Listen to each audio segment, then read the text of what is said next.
कामर व्यस्तता भितर फेसियाल करने अनेकों पाखरे अधिकांश समय न थाए फल स्किन खराब होगा लगे। यह समस्या मुक्ति पाइबापी आपण सहजरे फेसियाल करिवार उपाय जानतु। कम समय रे फेसियाल तैयारी करी त्वचा को नरम एवं मुलायम करने को चाहूले मात्र दुईटी पेस्ट आपणातु। प्रथमे स्क्रबिंग एवं द्वितीय फेस पैक।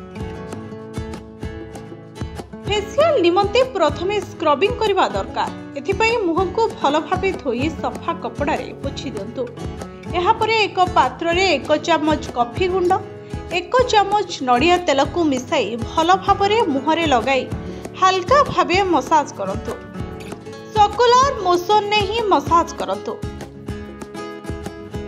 एपरी करबा फल रे त्वचा रे थिबा मृत कोष गुड़िक बाहरी जिवो।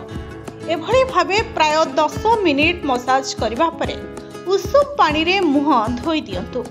फ्रेश लागिबो निश्चित। यहाँ परे फेसियाल द्वितीय स्टेप निमंते एक फेस पैक लगाइबा को चेष्टा करंतु। बाहर कौनसी फेस पैक किनिबा बदल रे घरे थिबा विभिन्न सामग्री रे मध्य भल भावे फेसियाल करा जाय परिबो।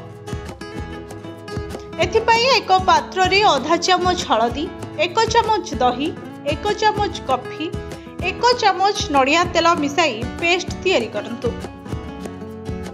एही पैक को मुह एवं बेकरे भल भावरे लगाई दियंतु। 10 रु 15 मिनिट परे मुह धोई दियंतु।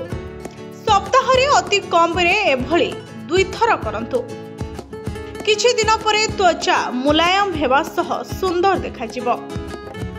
Bureau report SCTV Odia.